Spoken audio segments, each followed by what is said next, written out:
So after discussing my account table, let's go next to the general journal.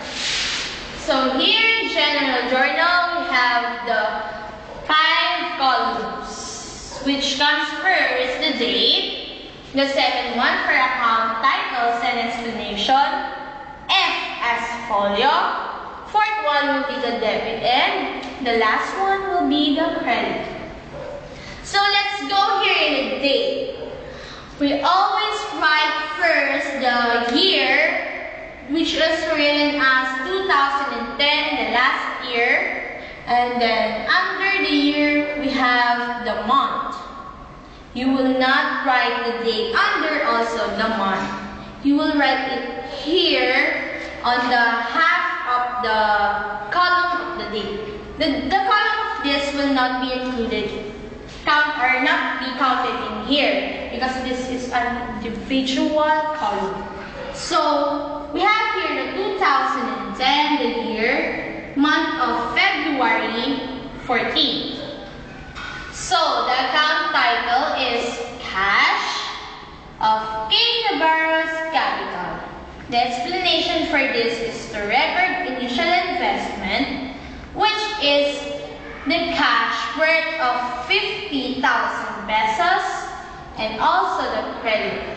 And always remember, don't write or don't be ever align the sentences on it. For example, this cash, you will align this one in here and also in here, so they will align in here. That will be more wrong. So you will need to have a space, like what we did. The account titles and then explanation. The account title is the cash and then space for it. Don't align in here. So space, the K. Navarro. Space also. Don't align naman in here. So space also to record initial investment. So remember that. And then here also in the debit and the credit, we have the 50,000 pesos, which is the debit, is aligned in the account title, the cash. Always align it. Cash over the debit, and also the account title, K. Navarro's Capital, align it into the credit.